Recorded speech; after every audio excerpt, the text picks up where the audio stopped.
innocence lost, sin took the fall. Love gave a gift most precious of all.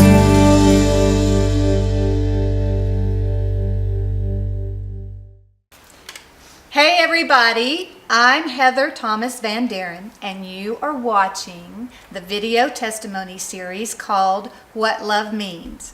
Now, today we are at Fenoglio Boots in Nocona, Texas, and we are interviewing a friend of mine that is also in the music ministry, Bill Baker. So thank you for coming today, Bill. I really appreciate it. Thank you for having me. Now, you're from Oklahoma. I am. But you're probably one of the best customers that Fenoglio Boots has. Is that not right? I like to patronize this place. And they like to support you too. They do. So that's really cool. Yes, this is going to be very difficult to leave without a pair of boots. But I'm going to try my best. I always find it tough. We come down here and sometimes I don't tell my wife till after we've left that I bought a new pair. Well, that might be the safest way to avoid an argument later on, right? Probably. Okay, so you're aware of what love means and the testimony series. What made you decide that this was something you wanted to do? You know, as I watched and I seen the different testimonies that people gave, and I knew that January was coming up, which is Sanctity of Life Month. I wanted to share my story and my mother's story, and with a crowd that I identify with. And since we're both in the country Christian music field, this is a great opportunity. It is, and it's a good opportunity for us to get to know each other better too. And I guess we'll see each other in July up at the ICGMA. Probably so. Yeah, cool. Well, I know you have a really special story that you have on your heart, but start by telling your salvation experience. You know, I was raised in a church house, which is going to seem ironic to you when I tell my story, but I was raised in a church house, and but I was lost in the house. I'm reminded of the story of the lost coin. And you know, I was about 21 years old, and I was on my way home from church one night and achy on the inside. I was longing, and I know that no man comes, you know, on his own. He's got to be drawn. He's got to be drawn. And so I was driving home from church, and I don't know, I was probably 20 miles or so just out west of town, and started across this bridge, and it was like God opened the door and got my pickup. And my life's never been the same since. I liked to drink a little bit before then, and it was never a battle. It wasn't something that I had to fight to put down. You know, it was God moved into my life and God took over my life, but mostly because, like my buddy Wes Ward says, I got sick and tired of being Lord of my life, and so I let Him be Lord of my life. Yeah, because we really mess things up, don't we? We do.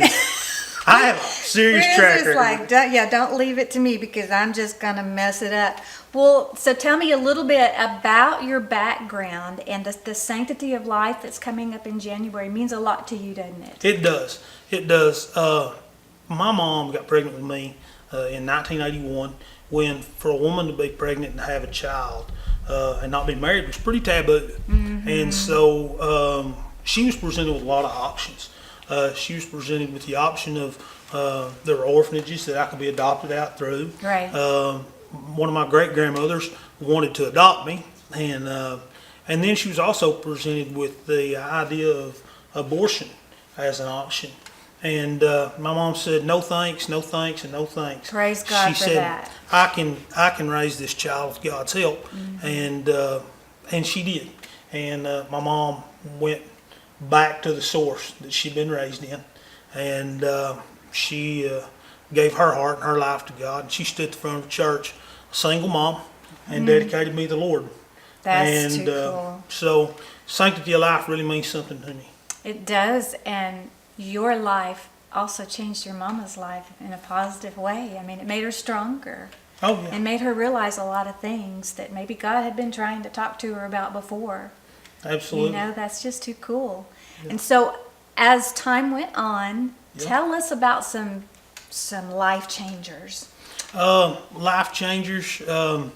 especially once I get grown. Once I get grown, I started writing songs when I was 16. Not quite grown, but the testimony that would come through those songs would be incredible. Yeah. And then and people, I've gotten letters in the mail before about how some songs touch somebody, and so to me, always in the back of my mind, what if my mom had taken the step to abort me or to let me be raised by someone else in a different fashion? And as things go along, and I meet the girl that I'm married to, Kristen, my beautiful wife, and Yes. we have a precious little boy. He's 4 years old, and his name's Guy. That's And and just different things that happen in life. You preach sermons someplace, and somebody gives their heart and their life to God. What if you'd never been born? What if you hadn't been raised in the way of the Lord? What if you'd never made Him Lord of your life so that He could use you for His purpose? And then you come along, and in my professional life, I'm a county commissioner in Oklahoma. And so that kind of all brought home a whole new sense to me, because I've always liked Oklahoma history, being born and raised there all my life. And as I look at that, I think, if my mom had chosen not to have me, or had chosen a different way, and my life had turned out different, it would have quite possibly changed the history of Carter County, Oklahoma, and maybe, and the state. I know you said that earlier, and I thought, wow, that really is a big way to think of something, because God sees the big picture, Yes. and He sees all the way through into eternity, and we don't. No. But when you dissect it and you start thinking, maybe like God is thinking, okay, Jeremiah 29:11. He knows the plans that He has. And the same thing for me. I was a little rebel, and if I hadn't have gotten saved and given my life to the Lord and allowed Him to mold and shape me, I wouldn't be in the music ministry either. And I wouldn't be able to lead people to Christ. That's right. And, I know God doesn't need us, but I sure am glad He's using us. Amen. Amen. So you started having a sense of hope in your teens then, because, things just really started pouring out and growing inside of you. And you became a pastor. Yep. So how did that happen? I was 16 years old, and I was at youth camp, and God called me to preach, and I hung on to that for all of about 2 or 3 months. Really? And then I run off the other direction. Oh, did it scare you? Well, yeah, to some degree it did, and I ran for a long time. But then I had that experience in the cab of my pickup, and I was working one day, and I walked out on the lawn there where I was working, and it was like God spoke to me, and He said, "I never hung up. You just put the receiver down." And, I like that. Yeah. Yeah, and I mean, it was clear that was what God said to me, and my wife and I that evening were driving out, maybe the next day, something to feed horses out west of town, and as we're driving out there, I've got my hand on the gear shift, and I mean, it's just sweaty, and I'm just rolling it, and we're a new young married couple, and I look over at my wife, and I said, "Honey, I got something to tell you," and she said, "What's that?" And I said, when I was about 16 years old, God called me to preach. And she didn't look at me in shock or anything else. She said, "My mom asked me if you wasn't supposed to be a preacher." Oh, man, that is just too cool. Yeah. Wow, God has plans for all of us. And some of them, they just fall into place like that, They do. That's too cool. Well, tell us a little bit about, not only are you a preacher, but what's your job as a commissioner? I'm county commissioner. County commissioner. And then you're involved in the rodeos. Yes, not as much as I used to. Yeah, I was a rodeo announcer. That's how I made a living for a while. Yeah, that's cool. That can be dangerous, Well, I guess it could be. I've seen some rodeo secretaries look like they're fixing to string somebody up a time or two. And, yeah, it could be dangerous. And you did some announcing for the rodeo industry too, and Yeah. that's that's neat. So you get to meet a lot of people from a lot of walks of life. I have. God has given me I'm not sure if that's a great opportunity or a great responsibility sometimes. Yeah, it is a responsibility, and it's an opportunity too. And I know what you're saying. We got to talk about Jesus, because he's who makes us who we are today. Amen. And He's our life and our breath. And we got to talk about Him. So look out, world, because if you don't want to hear about Jesus, then we're the wrong people to Yes. talk to. Absolutely. Well, so He's changed your life in so many different ways. I think that's too cool. But if you had something really important in your life that you wanted to share, something that was pivotal for you, that, you know, there's people out there watching and listening right now, and, you know, like I said earlier in Ecclesiastes, there's nothing new under the sun, nothing.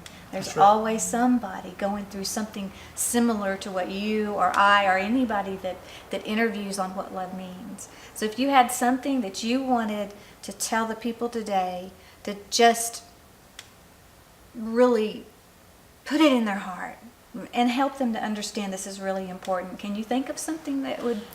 I would say that the most important thing you can do is to turn loose of the reins of your life and let God point you in the direction He wants you to go. Let God lead you. Let God guide you. The steps that you take on your own are sure to fail. But when Yes. you're walking in His way, your steps are nothing but sure to prosper. They're sure to lead you in directions and paths that you never imagined.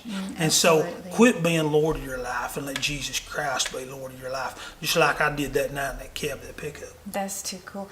What if there's somebody that says, I know I'm not right, and I know I need to become a Christian and I need Jesus, but I'm not exactly sure what to do?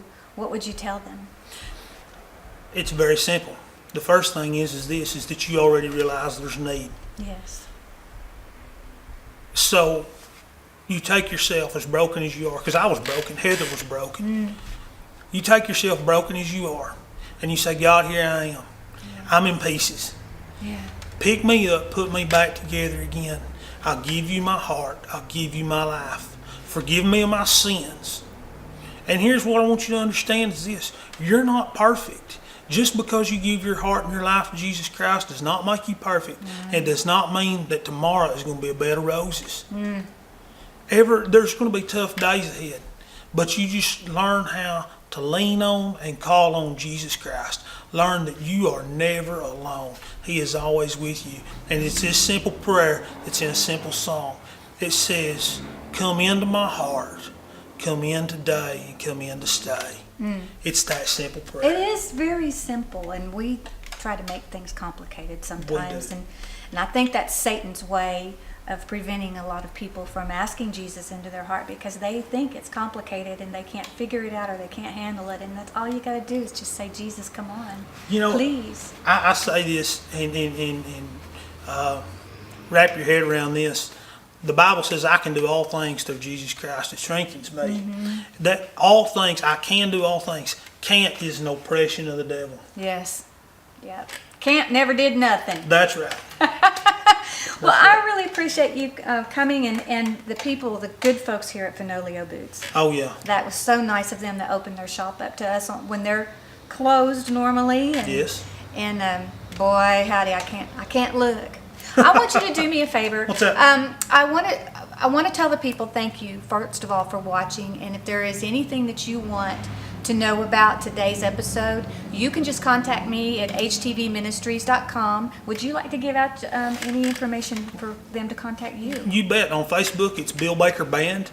You can find us there. You can also find us at country316.com. There you go. So grab your guitar for me. Grab my guitar. And just play us out of here. Whatever something. comes to mind. Into my heart.